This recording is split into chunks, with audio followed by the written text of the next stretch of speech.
اللهم صل وسلم وبارك على نبينا محمد وعلى آله وصحبه أجمعين. You're gonna have to turn that. It's not on. I think there's something off there. Yeah. No, this is on. There's something. You have to fix something there.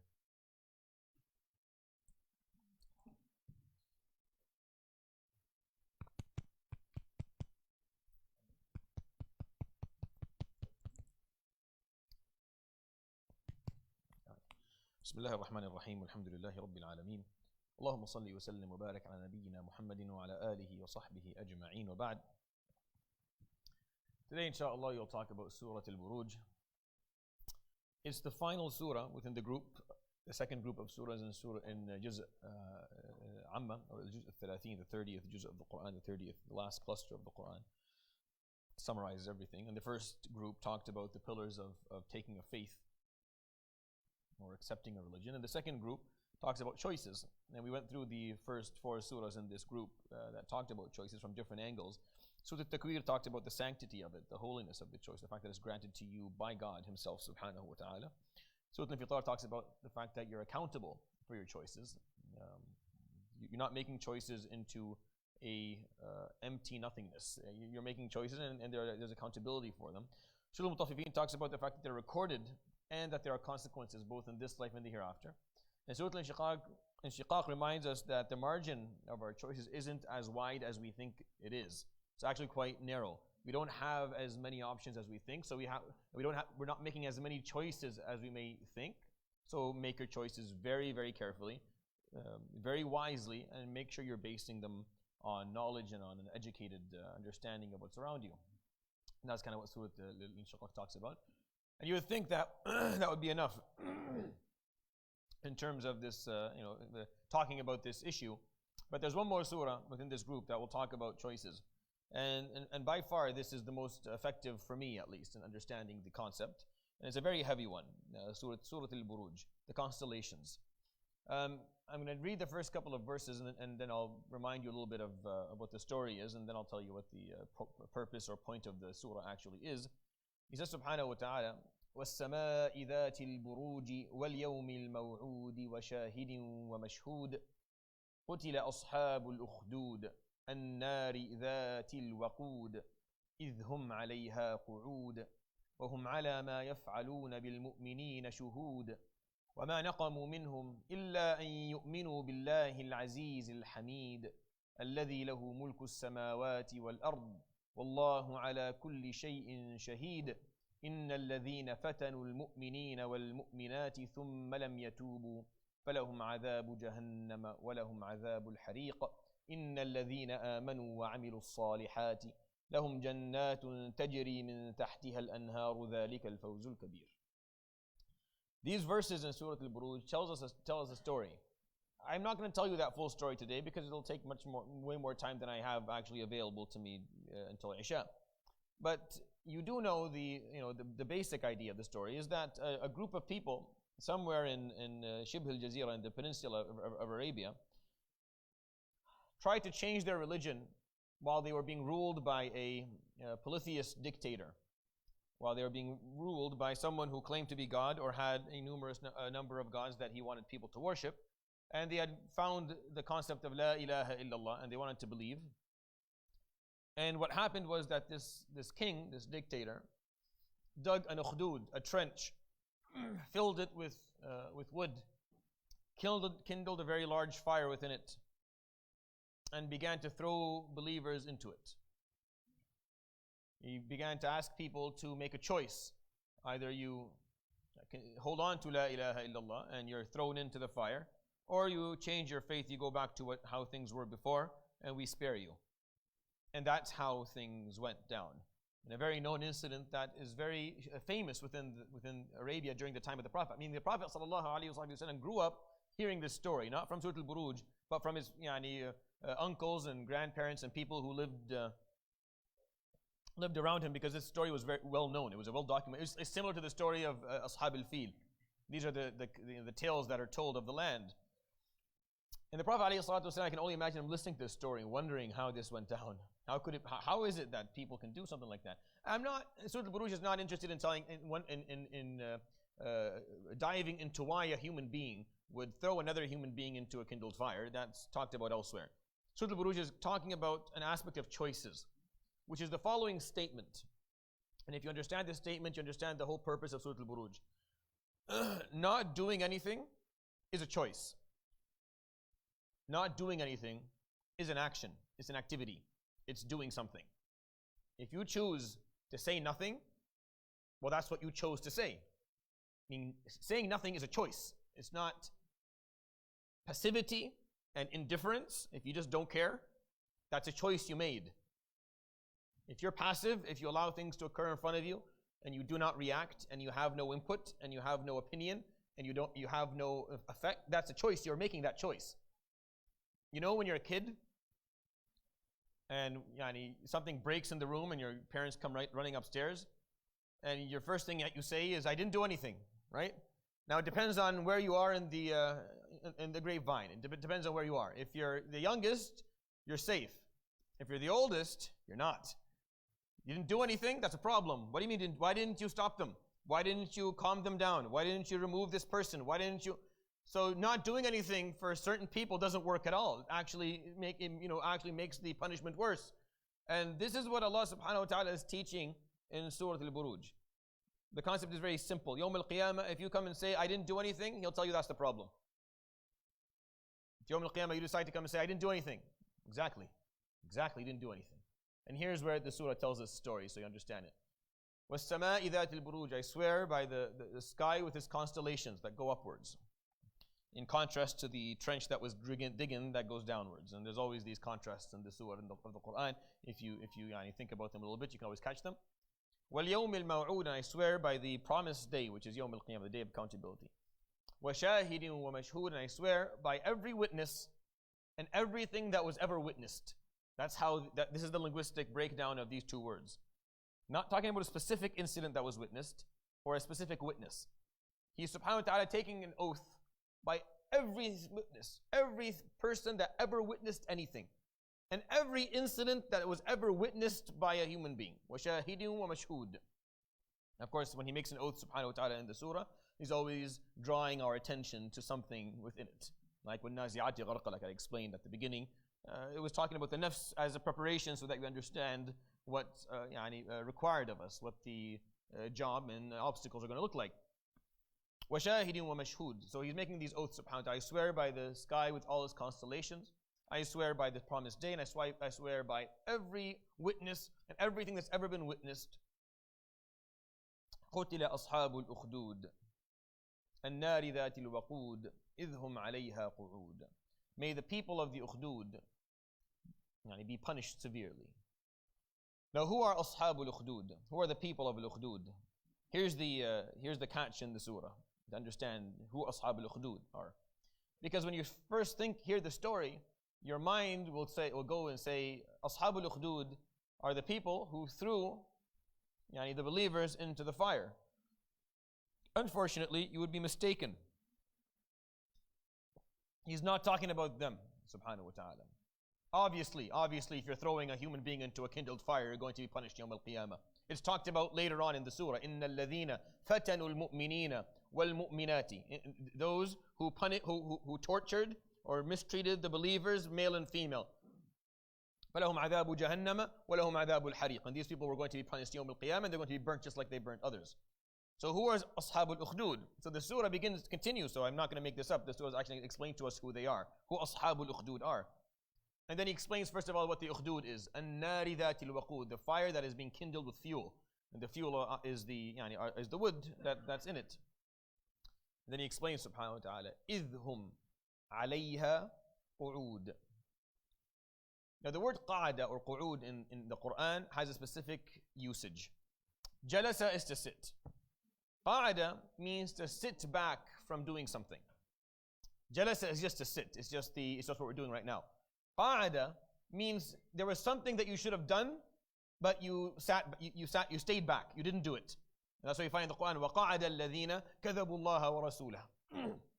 You'll find it used quite abundantly in Surah Al-Tawbah. Wherever he used subhanahu wa ta'ala, the word قاعدة or قاعدين أن يكونوا مع القاعدين. He's not talking about those who are just sitting down. Sitting down is not a sin. It's those who stayed back from doing something they should have done. So it's as if the concept is figurative. It's as if you're supposed to stand up, but you chose to sit down. But it's not just sitting. It's not just the act of sitting down. So إِذْ هُمْ عَلَيْهَا, as they sat in front of the ukhdud, قُعُود, sitting back, abstaining from saying anything, abstaining from doing anything. They just witnessed it. Now if you're like, no, I don't think that's correct, well then just read the verse right after it. إِذْ هُمْ عَلَيْهَا قُعُود وَهُمْ, these people, أصحاب الأخدود, عَلَى مَا يَفْعَلُونَ بِالْمُؤْمِنِينَ شُهُود. And they were, regarding what the perpetrators and the criminals were doing to the believers, they were witnessing it. They were witnesses to what the criminals did to the believers. وَهُمْ عَلَى مَا يَفْعَلُونَ بِالْمُؤْمِنِينَ شُهُود. And they witnessed what happened. This is a big problem within our mentality as Muslims today. The problem of being a bystander. The problem of saying, it's not my problem. Nothing to do with me. I just don't care anymore. They can do what they will. People can behave however they want. This is their prerogative. I'm going to just take care of me. And then we draw a conscience blind eye to a lot of what happens around us, whether within the country that we live or elsewhere within the globe. We thinking that since we didn't actually cause the problem, since we didn't actually commit the crime, that somehow we are going to be exempted Yawm al-Qiyamah from being held accountable regarding that crime at all. And Surat Al-Borooj, at the end of this group of surahs, that's talking about choices, that told us our choices are sacred and there's going to be accountability and they are documented. There will be consequences and the margin is small, so choose wisely. At the end of it is saying, and by the way, being passive and indifferent and not doing anything is also a choice. It's a choice and you will be held accountable for that choice as well. قُتِلَ أَصْحَابُ الْأُخْدُودِ. May the people of the ukhdud be punished. May they be not forgiven. May they not be forgiven. Like, why? They didn't do it. They didn't participate in this horrific activity. They didn't encourage it. They didn't support it. They didn't start it. They didn't actually do it. So why would they be punished for it? إِذْ هُمْ عَلَيْهَا قُعُود. Because they sat there and watched. Because they sat back. Because they had an option. They had an opportunity. They had a choice to speak up and say what needed to be said at the moment and stand for what was righteous and defend those who were oppressed, and they did not. وَهُمْ عَلَى مَا يَفْعَلُونَ بِالْمُؤْمِنِينَ شُهُود. See how many times the word shuhud now has been in the surah, right? وَشَاهِدٍ وَمَشْهُودٍ, and then again مَا يَفْعَلُونَ بِالْمُؤْمِنِينَ شُهُود. And regarding what the perpetrators, the criminals did to the believers, they witnessed it.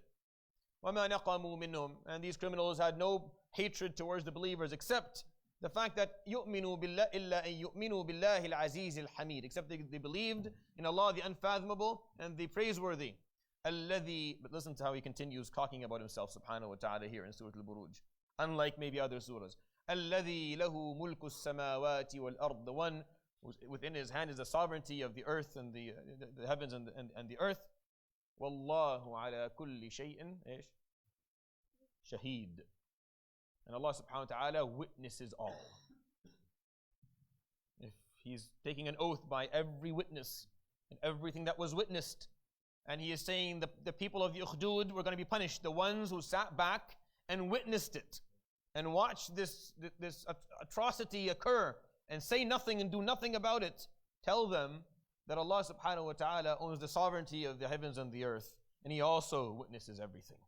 Wallahu ala kulli shay'in shahid. He saw that. He witnessed you witnessing it. And then he talks subhanahu wa ta'ala about the two other groups. He talks about the group that actually committed the crime. إِنَّ الَّذِينَ فَتَنُوا الْمُؤْمِنِينَ وَالْمُؤْمِنَاتِ. And then he talks about the third group, the believers. The believers who were thrown into this fire, who stood by their freedom of choice, their choice of faith, their iman in Allah subhanahu wa ta'ala, and accepted a fate that for you and I is something that is almost unthinkable. It's unimaginable for me to even talk about. I don't tell the story purposefully in detail because they're children and they're people who are faint-hearted. And to tell you a story of people who are being thrown into a kindled fire is very difficult to hear. But they did it. إن الذين آمنوا وعملوا الصالحات لهم جنات تجري من تحتها الأنهار ذلك الفوز الكبير. This is the biggest win. They're going to be the biggest winners يوم القيامة. The fact that they stood by what they thought was right. But the bystanders, on the other hand, are going to be in a different place. Those who witnessed and said nothing and did nothing. Those who chose passivity, those who chose indifference. You see, the enemy of love is not hatred, it's indifference. The enemy and the opposite of empathy is not oppression, it's indifference. Really, the real problem with the world is not the people who are doing the crimes, because there are a handful of them. Those who actually find it are messed up enough on the inside to commit an atrocity, to commit a crime, to kill people, to mistreat people, to oppress people, to be racist, to transgress against them. They're very few in numbers. The vast majority of the human race are just shuhud, are the people in that gray area, gray zone in the middle. You're talking in the 90th percentile group of people who just watch, who witness, who see, who hear. And see, maybe back in the day, maybe many years ago, maybe not that long ago, maybe when I was a kid, even before that, before there was television and radio, and before we could actually communicate globally, before we could figure out what was happening, we only heard the story after the story was over. Maybe then it was less of a problem. But today, somehow we have enough money to document people's poverty, but not enough to feed them. Somehow there's enough wealth to take 5-6 angles of footage for people who are starving and people who are being transgressed against and mistreated and oppressed and people who are being tortured, but we just don't have enough to actually save them and do anything for them. And the problem is that we all actually get to see this. We are all watching it. We're all witnesses. Here's the fear of understanding. Here's the fear that I have with Surat Al-Borooj, is that we are all witnesses. We are actually witnessing all of it. We see it. We just scroll up because we don't want to see it. You don't want to hear. You don't want to see. It's too difficult. It's too hard. But I don't see the difference. I honestly don't see the difference between what we're doing and what the people of Al-Ukhdud did. I just don't see the difference. وَهُمْ عَلَى مَا يَفْعَلُونَ بِالْمُؤْمِنِينَ شُهُودٌ. Are we not witness to what they're doing? One of my teachers said that the most hopeful ayah that he knows in the Quran, this is his opinion, is in Surah Al-Borooj. In his opinion, this is the most hopeful verse that he, أرجى آية عنده. This is the verse that he feels has most empathy and rahmah in. I asked him, so what is it? And this is what he told me. He said, إِنَّ الَّذِينَ فَتَنُوا الْمُؤْمِنِينَ وَالْمُؤْمِنَاتِ. What's after that? ثُمَّ لَمْ يَتُوبُوا. He stated that indeed the ones who tortured and horrifically murdered the believers, male and female, at the end of the verse he says, فَلَهُمْ عَذَابُ جَهَنَّمْ. They're going to be punished in Jahannam, they're going to be punished with the hellfire.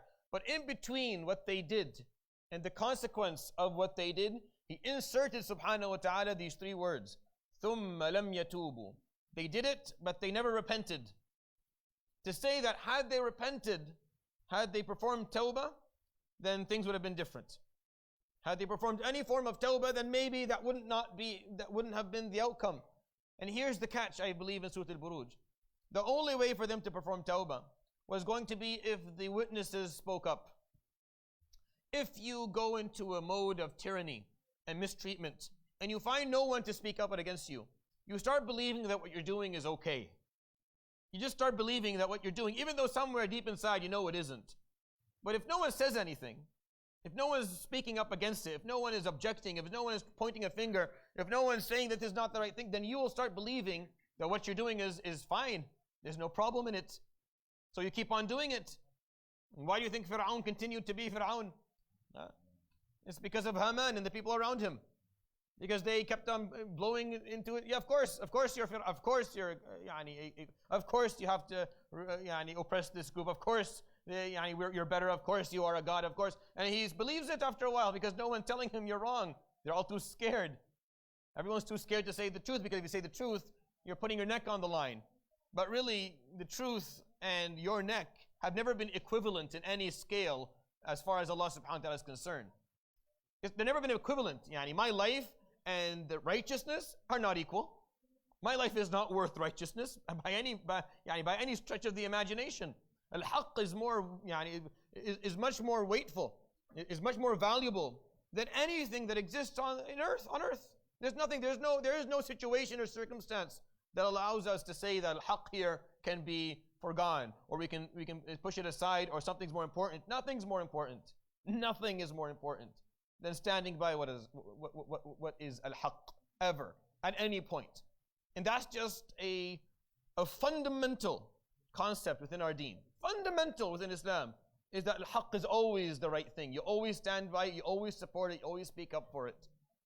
And these people who sat there scared, knowing that, imagine if you were in one of these witnesses spots. You're sitting there, and literally you're watching an army throw people into a fire. You're going to speak up? Do you dare speak up? The moment you say something, you're going to be thrown in as well. قُتِلَ أَصْحَابُ الْأُخْدُودِ. Are you hearing what he's saying, subhanahu wa ta'ala? قُتِلَ أَصْحَابُ الْأُخْدُودِ. May they be punished. The people, وَهُمْ عَلَى مَا يَفْعَلُونَ بِالْمُؤْمِنِينَ شُهُودٌ. Not only did they allow that to happen and not say anything, had they said something, maybe the perpetrators would have performed tawbah at some point, and they would have been saved as well. Sometimes if you do the right thing, not only do you save the oppressed, sometimes you can save the oppressor as well. Sometimes if you say al-haq and you stand by it and you're not a bystander, and you're not a shahid, just watching from afar, sometimes if you say the right thing, not only do you save the oppressed, but you also save the oppressor as well. ثُمَّ لَمْ يَتُوبُوا. It's mind-boggling. How can Allah subhanahu wa ta'ala be offering this group of people who burned other human beings alive tawbah? He does. And he's in one way or the other blaming the people who watched and said nothing.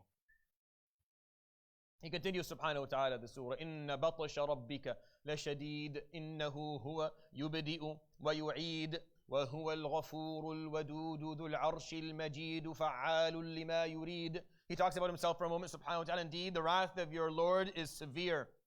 Indeed, he begins it and he will bring it back again. He began life and he will resurrect and bring it back again. And he is the most forgiving. And he is the most loving. And he is the one who owns the throne. And he is the one who is most glorious. And he does what he wills, subhanahu wa ta'ala. Just reminding you, because you're wondering, well, Ya Rabb, why didn't you? Why me? No, he does what he wants, subhanahu wa ta'ala. You don't get to tell God what he can do and what he can't do, what he should do or what he shouldn't, or why he didn't do something or why he did. That's not our place. It's really not up to us. Really, the reason that we're here on earth is go ahead. Live life and learn to stand up for what is right. Learn to speak up for what is right. Learn that your life is not the most valuable thing in the world, but al-haq is. And that's the whole point of this, really. Just coming back to that simple point.